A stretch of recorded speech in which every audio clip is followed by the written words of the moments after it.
వాయువ్య బంగాళాఖాతంలో అల్పపీడనం కొనసాగుతుండటంతో ఉత్తరాంధ్రకు భారీ వర్ష సూచన చేసింది వాతావరణ శాఖ. నేడు రేపు భారీ వర్షాలు కురనున్నట్లు హెచ్చరించింది. ఇప్పటికే అల్పపీడన ప్రభావంతో పలు జిల్లాల్లో వర్షాలు పడుతున్నాయి. తీరం వెంబడి బలమైన ఈదురు గాలులు వీస్తున్నాయి. అలల తాకిడి అధికంగా ఉండడంతో మత్స్యకారులు వేటకు వెళ్లొద్దని అధికారులు సూచించారు. రైట్, ఇదే అంశానికి సంబంధించి మరింత సమాచారం మా ప్రతినిధి రాజు ఫోన్లలో అందిస్తారు. రాజు, వాయువ్య బంగాళాఖాతంలో అల్పపీడనం కొనసాగుతుండటంతో ఉత్తరాంధ్రకు భారీ వర్ష సూచన జారీ చేసింది వాతావరణ శాఖ. ప్రస్తుత వాతావరణ పరిస్థితి ఎలా ఉంది అక్కడ?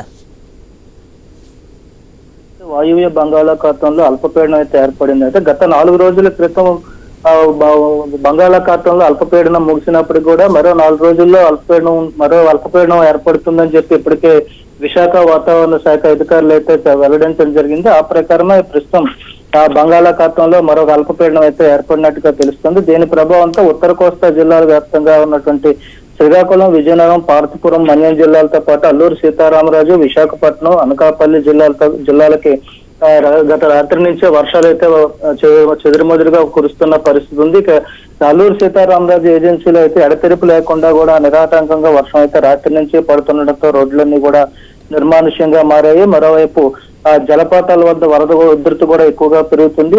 ఉత్తరాంధ్ర జిల్లాలతో పాటు కాకినాడ జిల్లాకు కూడా వర్షాలు పడే అవకాశాలు ఉన్నట్టు వాతావరణ శాఖ అయితే తెలియజేస్తుంది. దీని ప్రభావంతో వచ్చే 3 రోజులు కూడా వర్షాలు కురుస్తాయని, దీంతో పాటు ఎదురుగాలు కూడా భారీగా వీచే అవకాశం ఉన్నట్టయితే ఇప్పటికే వాతావరణ శాఖ అధికారులు అయితే వెల్లడించారు.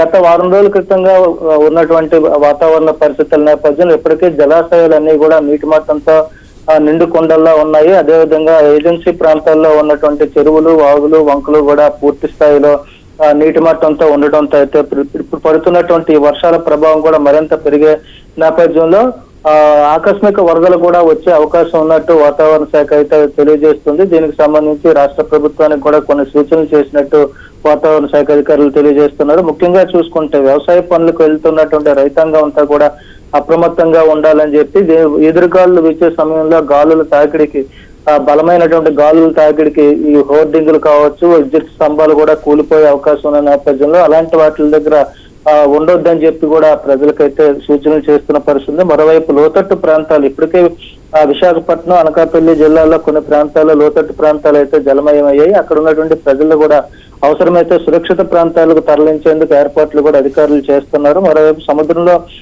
సముద్రం అల్లకల్లోలంగా ఉంటుంది. అదేవిధంగా రాకాశాలలో కూడా ఎగిసిపడే అవకాశం ఉన్న నేపథ్యంలో మత్స్యకారులు ఎవరు కూడా వేటకు వెళ్లొద్దంటూ కూడా వాతావరణ శాఖ అధికారులు అయితే సూచనలు చేశారు. దీంతో వచ్చే 3 రోజులు కూడా భారీ నుంచి అతి భారీ వర్షాలు పడే అవకాశం ఉన్నట్టు తెలుస్తుంది.